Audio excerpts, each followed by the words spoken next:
코로나19 사태로 제약바이오 관련주가 다시 주목받고 있다.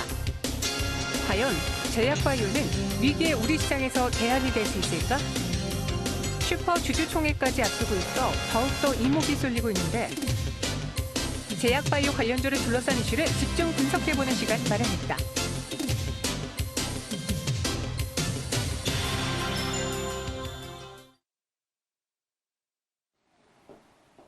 네, 진단 계속 이어가 보도록 하겠습니다. 시장에서요, 지금 IT라든가 우리가 기대했던 종목들, 실적 기대주들이 무너지고 있습니다. 제약바이오도 그러한데, 하지만 이 코로나19 관련 수혜주들, 진단키트라든가 치료제 관련 종목들은 여전히 기대가 있고, 여기에 오늘 또 호재가 하나 나왔습니다. 조금 전에 나온 소식인데요. 녹십자셀, GC 녹십자셀이 면역세포 치료제 동물 실험에서 췌장암 100% 파괴 효과가 나왔다. 그래서 췌장암 CAR-T 암세포 100% 사멸로 인해서 미국 임상을 추진한다라는 소식이 나오며 현재 21%의 급등세를 보여주고 있습니다. 갑작스럽게 주가의 흐름이 마이너스 10%에서 플러스 21%로 변하고 있어요. 그만큼 제약바이오에 대한 거는 기대 여전히 살아있다라고 볼 수 있는데 우리 산업에서 챙겨봐야 될 것은 어떤 것들이 있는지 또 알아보도록 할게요. 제약산업전략연구원 정윤택 원장과 함께하겠습니다. 어서 오세요. 네, 안녕하세요. 네. 이번 코로나19 사태로 인해서 많은 분들이 건강이라던가 그리고 이러한 바이러스에 대한 관심이 제약바이오로 같이 좀 풍겨져 가지 않을까 싶은데 이번에 올해 슈퍼주총 시즌을 앞두고 있거든요. 제약바이오 업체들의 주요 안건들은 무엇일까요? 우선은 이제 3월 20일 전후로 해가지고 제약기업이나 바이오기업들이 주주총회를 합니다. 그런데 코로나19의 영향을 받아서 이제 최대한 주주의 참여를 최소화하기 위해서 전자투표를 실시를 하는 기업들이 늘어나고 있습니다. 그래서 전자투표는 2009년서부터 시작을 했는데요. 올해는 뭐 한미라든가 셀트리온이 추가적으로 했고 기존의 녹십자라든가 통한 ST 뭐 이런 기업들이 신규로 전자투표를 통한 주주총회를 실시하는 것으로 보고가 되고 있습니다.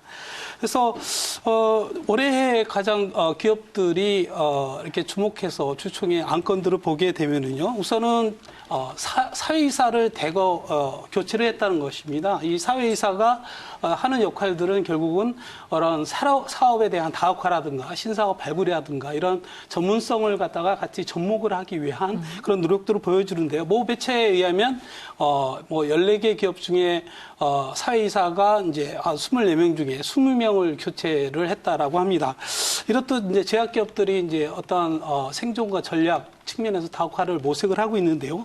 특히 올해의 그 기업들이 사업 계획을 발표할 때 가장 특징들이 좀 찾아보면 먼저 이제 벤처에 대한 투자를 굉장히 확대하겠다는 것을 발표를 하고 있습니다. 이미 이제 유한양행이 이제 신데카 바이오라든가 브릿지 바이오를 통해서 IPO를 성공하고 그리고 또 3자 분호 모델을 통해서 유한양행이 그 얀센의 대규모의 기술 수출을 일궈냈지 않았습니까? 그러다 보니까 기업들이 자체의 R&D 투자 비용을 좀 줄이면서 자체 R&D 파이프라인을 확보하기 위한 뭐 한독이라든가 대웅제약을 중심으로 기업들이 그런 사업 영역을 확대하는 그런 전략을 펴고 있다는 게 특징인 것 같습니다. 네. 그리고 배당금도 사실 지금 같은 시장에서는요, 우리가 좀 기대할 수 있는 한쪽이 비치될 텐데요.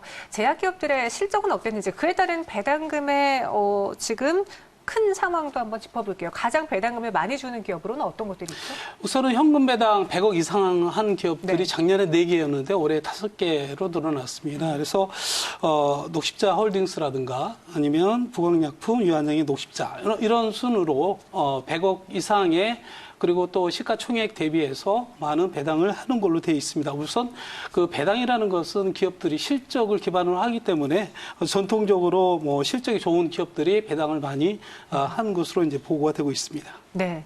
그리고 여기에 최근 시장 코로나19 여파로 모든 산업들이 다 피해를 보고 있는데 이 제약바이오도 하나의 피해가 생겼어요. 4월에 있을 만한 암학회가 지금 연말로 연기? 그러니까 내년 초까지도 미쳐질 수 있다라고 이야기를 하는데 임상 발표하는 기업들 그럼 이 스케줄에 문제가 없는 건가요?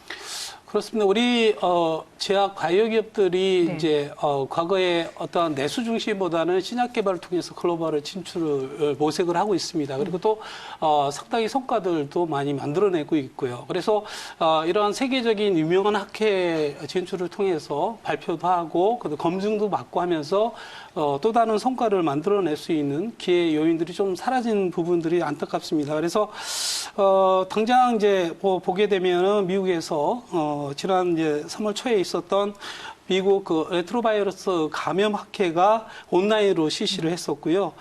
다음 주에 실시될 유로바이오도 마찬가지로 온라인으로 이제 실시할 예정이 있습니다.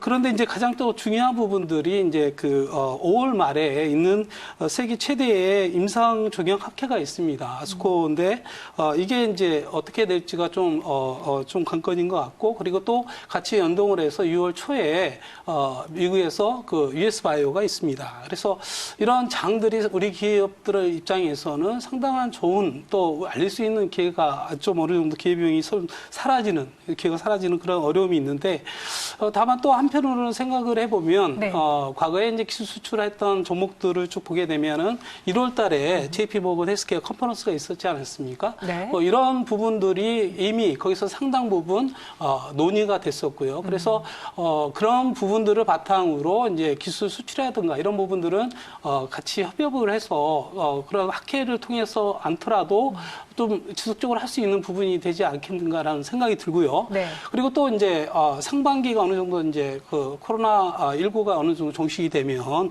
또 하반기에 또 세계적인 굵직한 또 학회들이 있습니다. 그래서 그런 학회를 바탕으로 이렇게 우리 기업들이 개발한 기술들을 또 검증할 수 있는 기회가 있을 거라 생각합니다. 그래서 최근에 그런 학회를 참여하는 게 이제 연기되고 이제 무산되면서 네. 어떤 기대감이 좀 떨어지는 측면이 있지만 기술 수출하는 게 굉장히 또 장기적으로 검토할 필요성도 있는 것 같고요. 또 기회도 하반기에 또 있으니까 그런 걸 충분히 활용하면 또 다른 성과를 만들 수 있지 않을까 이렇게 생각합니다. 네, 이미 또 JP모건 헬스케어 컨퍼런스에서 다수의 연구 결과를 발표했고 또 다시 임상에 대한 결과가 나온다면 학술제를 통해서 아니면 또 개별적으로 발표할 수 있는 것이기 때문에 너무 기대감이 사라졌다라고 보는 거는 또 옳지 않은 것 같고요. 임상도 이슈라면은 또 하나 제약바이오에서는 바이오시밀러를 우리가 눈여겨봐야 할 텐데 2020년 바이오시밀러를 주목하라라는 말을 좀 많이 들었거든요. 어때요? 전망이 좋습니까? 바이오시밀러는 이제 우리나라가 네.